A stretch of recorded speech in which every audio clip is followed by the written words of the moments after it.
Thank you so much. I hope you will allow me to begin with a point of personal privilege. I have a list of the people who were mean to me in high school here.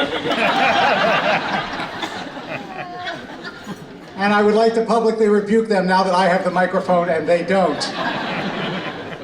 Beginning with my teachers.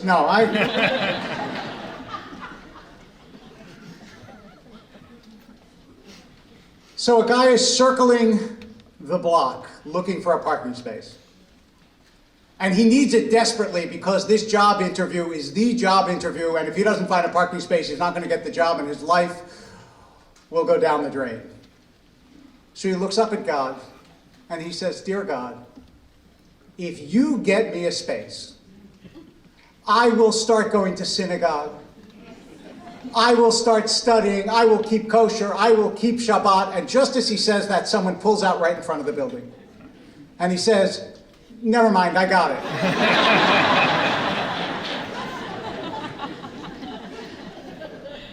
Now, in the space of that joke is the greatest reality of modern American Judaism as represented by this room.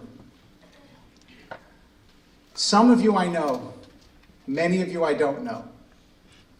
But if you're sitting in this room tonight, what I do know about you is that you are among the 99.9% luckiest human beings who have ever lived. And if you're Jewish, you're among the 99.99999% luckiest Jews who have ever lived. To have never gone hungry, to live in an age of modern medicine, to live in a free country. We are so used to counting our troubles that we neglect to realize the extravagance of our blessing. And one of the things that I learned when I went to Barrack Academy, then Akiba Academy, was that I was lucky to be there. And that feeling of luck, even though you revolt against it as a kid, because who wants to hear older people tell you you are lucky, it stuck with me. Because it was true. Because this almost endless shower of goodness that we are all beneficiaries of, this is part of what we and those before us have created. And part of our gratitude should be for that creation. After all, every single day we live in buildings we didn't build, heated by air conditioners we didn't create, fed by food we didn't grow, sheltered by a political system that we inherited. And if you don't begin your morning, as Judaism teaches us to do, with Modeh Ani, I am grateful, then you haven't learned the single most important lesson that our school has to teach.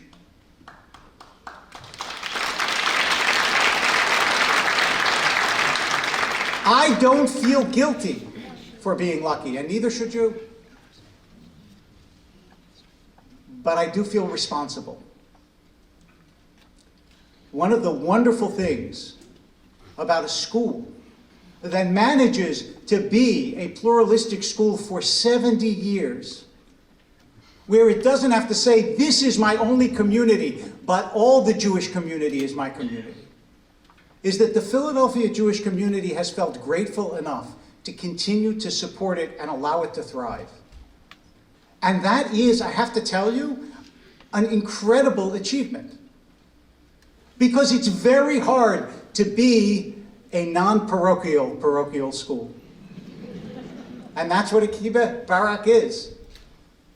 When you go to Barrack Academy, you're not going to a school that is of this movement or is for this community. And that stems from this sense of blessing and gratitude. But of course, that was one of the lessons I learned.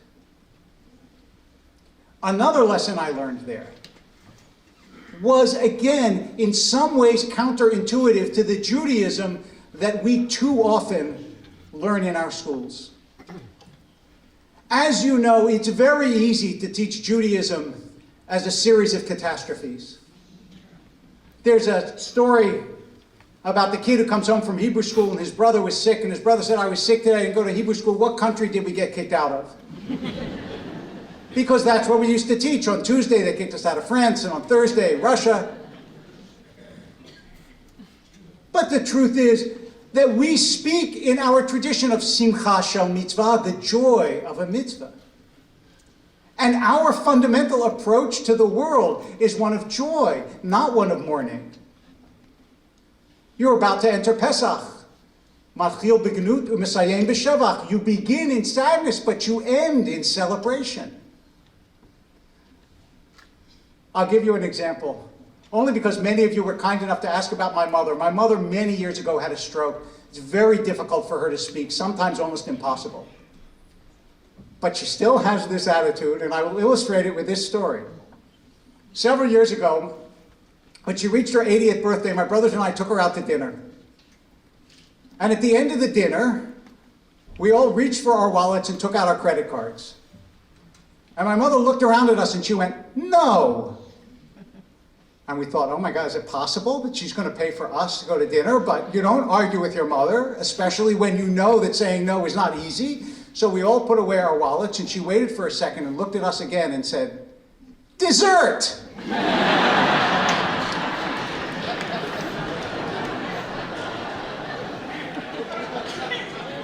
That's joy.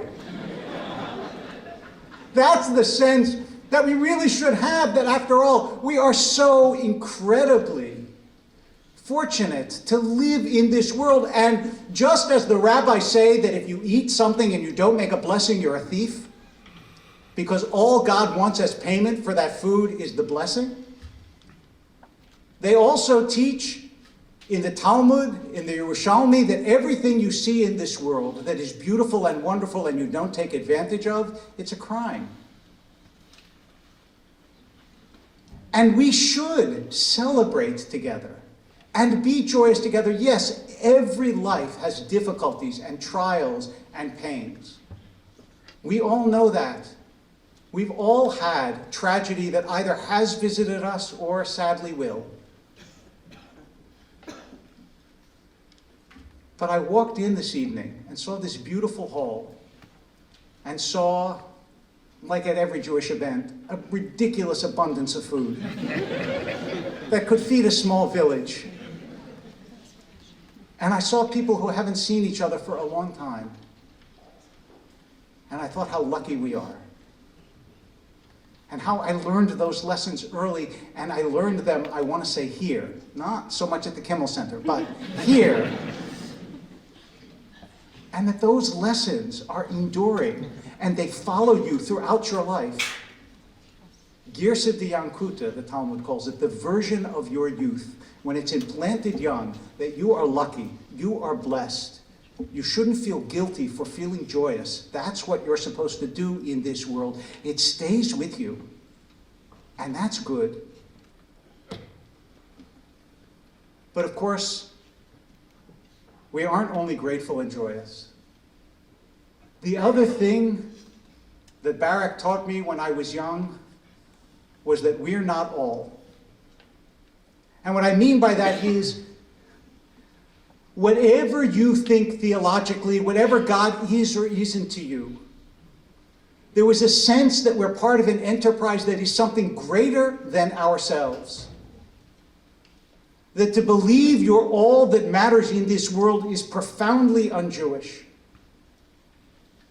And to see the face of the other and to care for them and to understand that both are part of something infinitely greater, that's what it means to be a Jew. There's a passage in the Torah that I probably learned a long time ago in a class that I wish I remembered having.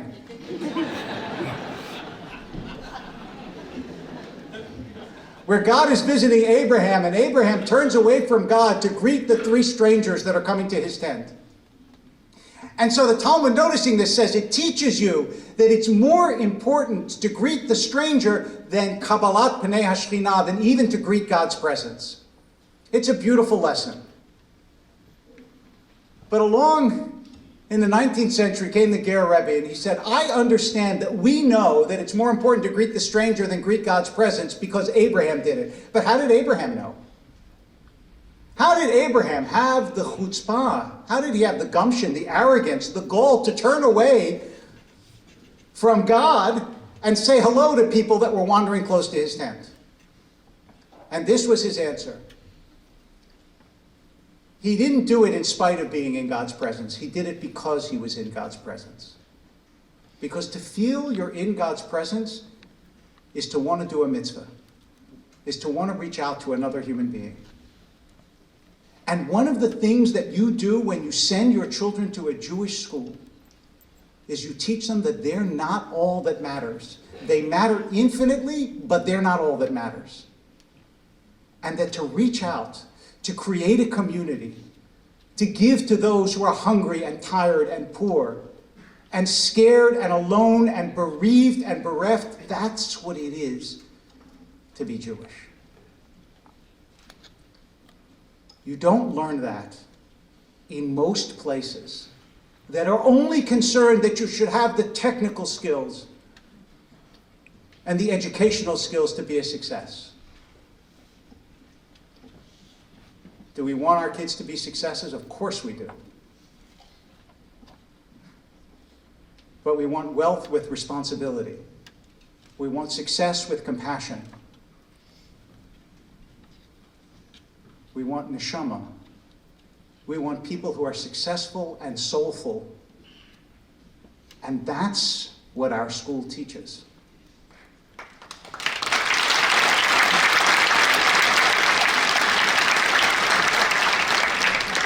And it creates community.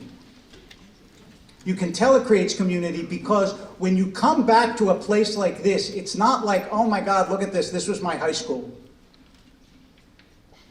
This is my community. These are the people I grew with, whose lives I'm still intertwined with. I told a story not so long ago in Philadelphia about something that happened in Los Angeles, but it is a beautiful example. When I first came there, I heard the story. There's a building in Los Angeles that is the Federation Building, 6505 Wilshire.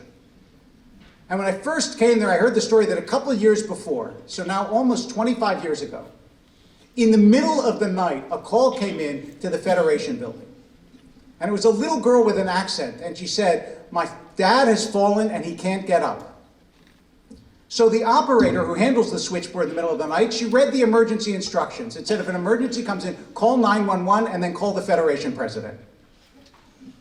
So she calls 911 and then she calls the president of Federation. President of Federation goes to the hospital, finds a little girl, and they sit there. The father had had a heart attack, he recovered. And she says to her, why'd you call the Federation? And she said, we're immigrants from Russia, and we've only been here for a few months. And my father put a number on the refrigerator, and he said, if anything bad ever happens, call this number. It's the Jewish building. They'll help you. I think about that all the time. Every time I pass a Jewish building. Barrack is the Jewish building. They'll help you. That's what we do. We feel blessed. We're joyous. We know that other people matter, that they're real, that they're not phantoms, that their sufferings are real, their joys are real. And we create community. We do it together.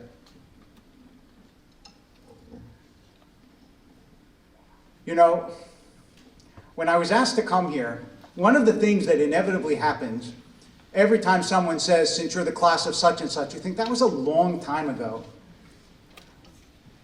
And it doesn't feel that long ago because a lot of memories start to come rushing back of things you did that you ought not to have done, and experiences you had, and the sense that I had that I think most of my classmates had, and I hope people who go to Barrack still have, which is that this is a home as well as a school. And that you're part of that village that will always care for you wherever you go through life. And that we will never entirely let each other go because we're Jews and we just don't do that.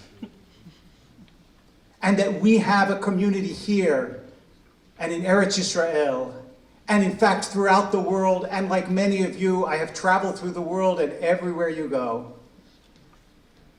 there are Jews with open doors and open arms and open hearts. But the thing that I think of most are what Wordsworth called the little nameless, unremembered acts of kindness and of love. I think of words that were spoken to me by a teacher in this grade or by a classmate in that one. Because remember, everybody here has had people say something to them that changed their lives. And you might not remember, and you may never go back to that teacher in 7th grade and say, you know, this thing you said to me, I never forgot it. But you know it's true, and if it's been done to you, know that you have done it for others. And that's, more than anything else, what the memory of a real education is about.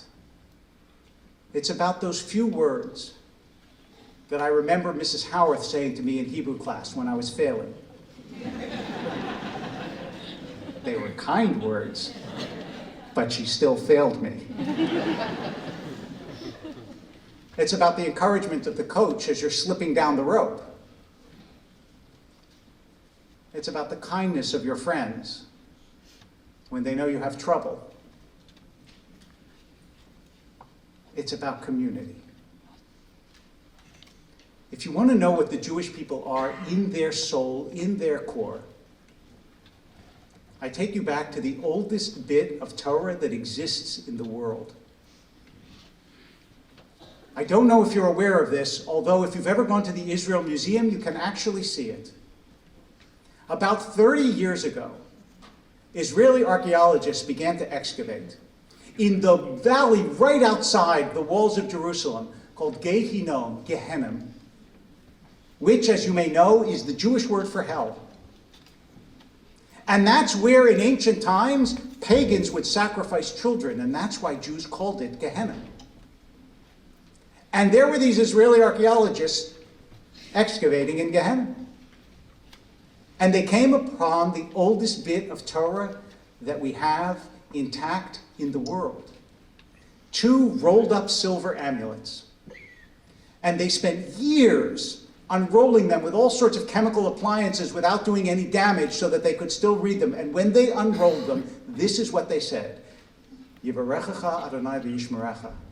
Ya'er Adonai panav elecha v'yichuneka. Yisa Adonai panav elecha v'yasem lecha shalom. May God bless you and keep you. May God's face shine upon you and be gracious to you. May God be with you and grant you peace. In other words, the oldest statement of the Jewish people to the world is a blessing of peace that is snatched from hell. If you look back on the 20th century of our people, that's where we were, and that's what we did. And this place, this school, these people are what will teach our children and our children's children that no matter what the world says about us, that's who we are. That we are the heirs of Moses and Isaiah and Deborah and Ruth and Maimonides and Herzl and Ben-Gurion. That words of our prophets are written on the walls of the most universal institution in the world, the United Nations, are words from Isaiah. That when the world wants to express itself, it remembers that, as the poet Heine said, freedom speaks with a Hebrew accent. That's who we are. Hebrew Academy. Barrack Hebrew Academy. Our Hebrew Academy. A place that teaches the world the soul of a Jew, I feel grateful and blessed that I got the chance to be a student there. And so grateful and blessed that you asked me back to tell you about me, about you, about us, about our school, and about our people.